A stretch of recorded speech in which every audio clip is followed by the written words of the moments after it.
Today I want to talk about an extremely valuable skill in World of Warships, and it really involves being useful to your team while running away. Kiting is usually the way it's talked about, but it really involves playing with your teammates, trying to support them as much as possible, and at the same time, not losing your ship right away. When the enemy team has an incredibly strong flank like they're going to have this game, it's really important to slow them down, and while they're pushing in a disadvantaged state, because pushing inherently has a disadvantage compared to when you're kiting away or holding a position, it's important to maximize that advantage while kiting away as much as possible. First though, it begins with recognizing the enemy team has a strong flank, and that's what they have here. At least I do know for now that we have a weak flank, and that's why I'm going to play a little bit passive to start off with. Shikishima, of course, is basically a Yamato with fewer guns, but they're bigger caliber and have a faster reload, so pretty solid ship for mid to long range. And for kiting away from the enemy team, it's a very valuable skill to learn how to do this effectively. Playing too far back and your team is going to lose because the enemy's strong push will get to push in without very much resistance and probably take over the game, and you're just going to lose. On the other side of though, it's possible to just not kite enough and play too aggressive, hang on to a position too much, and then you lose your ship and the game with it. I know that is certainly something I've had to learn how to balance, playing too passively versus not passive enough on these kiting flanks. In this game, I think I do a pretty decent job. I probably could have played a little bit more aggressive than I did overall, but I do a pretty good job. We've already recognized at this point that the enemy has a strong flank here, especially given the position of the enemy Des Moines. It's a very strong position, assuming you have a lot of support. And if he feels confident enough to play there, I know he's probably got quite a bit of support. Of course, 3 battleships and a destroyer backing you up certainly would do the trick, especially considering where myself, the Montana, and Slava on my team are. We're not in the best positions to deal with his spot, so a really strong position for a Des Moines to pressure the B cap as well. But I do think playing this long flank is very good. Eventually the enemy team will have to push from A to B if they're going to want to win this game. Just like our team is going to have to get control of C and then hang on to the B cap just to win this game. So while the enemy team, we know eventually where they're going to be pushing, I want to be catching those broadsides, causing a crossfire essentially. That's the real strength of battleships, right? Long range fire support and building crossfires. So that's the goal here. That's all I'm trying to do. And while it may seem like we're behind where we spawned in this game, I do think it's still a reasonably good position, although I could be a little bit more aggressive here. And that's the thing, is learning to recognize those positions. That's why I have such a gigantic mini-map, if you're ever wondering. It's so I can have a clearer view of what's going on in the match. It's also something that helps me to aim a little bit. If you've watched my aiming guide from, like a year and a half ago now, you'll know that I like to line things up on the minimap and sometimes get an absolutely disgusting salvo. That was around 60,000 damage into that poor Thunder, which certainly helped prevent him from pushing too aggressively. And that was the goal, right? We have B cap here. Our team has done a great job of controlling and gaining control over the C cap, and they're just cleaning things up right now. If you're wondering, I do believe it's our Goliath that is going to do the bulk of the carrying up in the north. I'll help by taking out that Goliath there.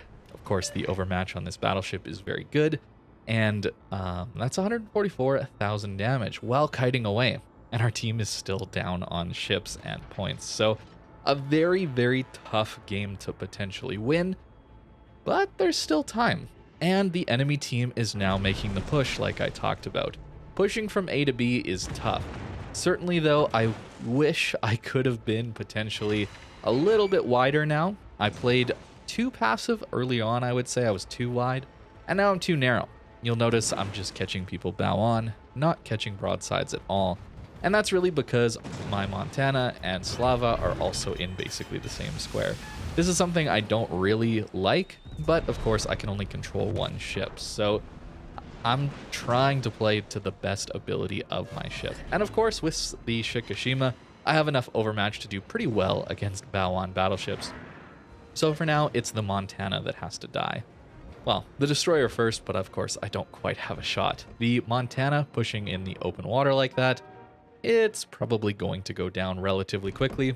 However, we do need to make sure he doesn't get a lot of damage in on some of our lighter armored ships. So I should be trying to focus that right now instead of trying for these long-range cross shots into pretty small, hard-to-hit ships. And there we can see Montana takes another massive hit. With good dispersion, we should be able to take him out in a few salvos.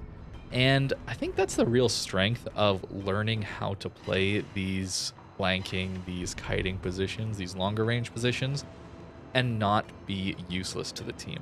It's a very difficult balance, and of course I don't always do it correctly, but it's something that is required, I think, to build a good win rate, damage output. If you want to get better at the game, I do think it's very important to learn this, reading the map, knowing where the enemy's strong, knowing where the enemy's weak, and trying to play your ship to its best ability to deal with an enemy push, or to push in yourself. Sometimes you'll find yourself on the strong flank of your team, the enemy team's weak flank, and you'll have to figure out how to push in. Of course, I have quite a few videos talking about that and using islands, but as far as kiting away, it's really, really important to not miss out on some of the pressure you could be applying to the enemy's strong flank while staying alive. And this game, I've done a pretty reasonable job of that, resulting in, well, what we had was half HP and 2 heals remaining, which is more than enough to come in and pressure the Colombo and the Daring in the late game here.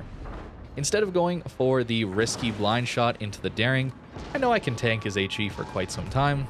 It's just more important to get rid of the Colombo. That's the spotting for the Daring, and potentially the more dangerous target, considering our Goliath is pushing in quite aggressively. So, finishing off this game, we do need to hurry up.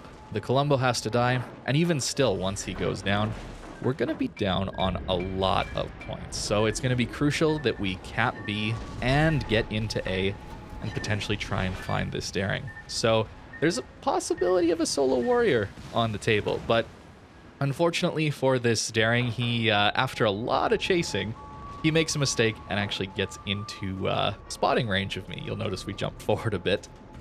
He gets into spotting range, and that's more than enough to finish off this game. Fortunately, our Goliath heavy carried in the north and then went down and capped A out. So kudos to that guy for really winning this game. And I think me playing this defensive kiting role certainly delayed the enemy's push long enough for our teammates to pull through in the north, and we ended up winning this game, which I was pretty happy about. Certainly didn't seem like that partway through. For the build on the Shikishima, I'm still using just the standard tank build for battleships, and it's worked really well. I haven't changed this one in a very, very, very long time. And the equipment, I'm definitely running the reload mod, since the reload is pretty disgusting for this level of firepower. 510mm guns that do, well, nearly 20,000 damage on a citadel. Yeah, we hit that Thunderer very, very hard.